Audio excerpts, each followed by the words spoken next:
And let me just say this. This is not by way of, well, I guess it is, but it's not a biographical piece of data. And, sir, everybody listening knows I don't say things about anybody if I don't believe it. You are truly the fighter in U.S. politics at this time. For liberty, I mean, you're not the only, but I think you're the most prominent fighter at this time. And I want to ask you why, because that's an ultimate issue. The other person here I'm a big fan of as well, Michael Knowles. Michael Knowles does not sleep. This is my theory. No, it's my theory. He does not sleep because of the number of things that he does not allow for sleep. For example, I mean, you fill in what I'm missing. You certainly do the book show. What is it called again? I do the book club at PragerU. At PragerU, which you will be doing with Senator Cruz about Brave New World. You just told me. I was your first guest with Man's Search for Meaning. That's right. You are with the Daily Wire. That's right. Where you have your own show as well. I do. You have, I'm reading here, this I didn't even know, you and the senator co-host a podcast called Verdict? We do. We started that podcast during impeachment. Talk about sleeplessness. We'd been talking about doing it for about a year or so, and then during impeachment, the senator calls, fly out to D.C. The senator would be in the impeachment trial all day long, and then about midnight, maybe 1 o'clock, he'd come over straight from the Capitol to the studio. We would stay up all night recording the show, giving people a bit of an inside look into impeachment, talking about the ultimate issues that undergird it.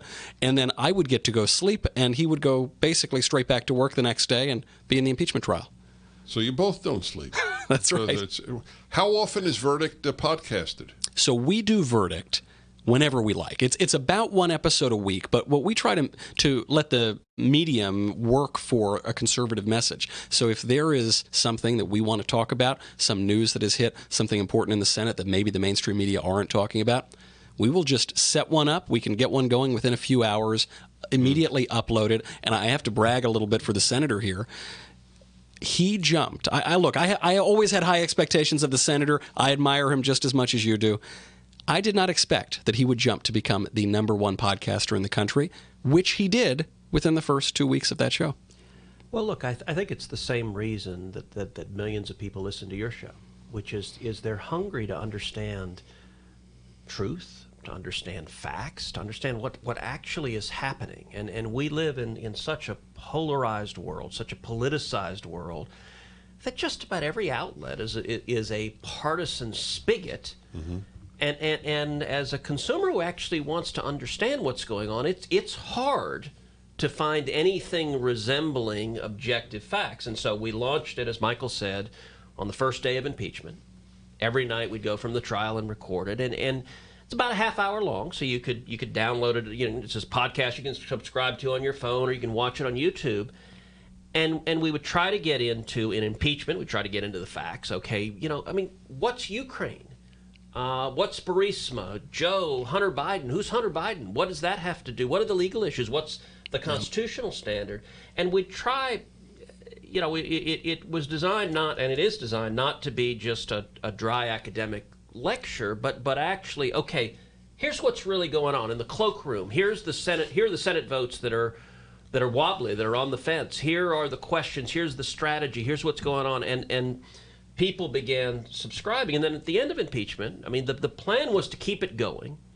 Every show's about a half hour, and we have, at different times, we have various guests. We just had Bill Barr on for a half hour. Now, Bill, the Attorney General, people are used to seeing Bill in a media interview with a hostile interviewer where he gives sort of short, controlled, soundbite answers. Bill and I have been friends for 25 years. And so we just had to have a conversation where I'm not trying to play a gotcha game with him. But it was interesting seeing the comments. So you'll appreciate, and this is something you do every day, but it's gratifying to be a part of it. The most frequent comment we get on the Verdict podcast is, I learned something. Mm-hmm. And like with Barr, a lot of people were commenting. What I think they found most interesting is his personality. Like several people said, wow, I didn't know Bill was funny, and he's got a wickedly dry, sardonic sense of humor. I believe that. Probably keeps him normal. Right. No, I'm right. serious. So I want to ask some big questions, and obviously, Michael, you chime in at any time, obviously. But Senator, the thing that troubles me about the Republican Party is my sense, and I just want to tell you in advance. I tell every guest, it is perfectly fine to disagree with me. Okay, it's a non-issue. Okay, I don't think most of your colleagues understand the threat that the Democratic Party and the left pose to America. Is that an unfair statement or a fair statement? I think it's an entirely fair statement, and this is, it's a frustrating time because we're seeing a fundamental assault on our country. We're seeing a fundamental assault on the Constitution and Bill of Rights. We're seeing an assault on the principles that built this nation. And I think an awful lot of folks, I'm certainly one of them, are infuriated that there are so few people stepping up to defend the nation, to engage in the attack that is coming. So let's take one issue, and there are lots of issues, but let's take, for example, the tearing down of statues. That has become one issue that arose out of the mob violence that we saw.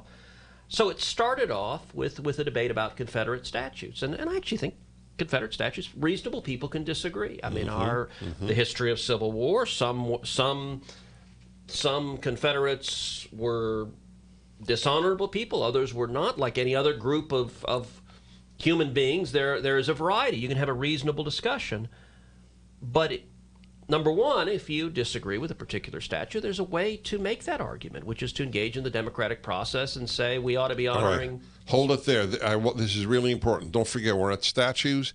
Senator Ted Cruz and Michael Knowles. I'm Dennis Prager.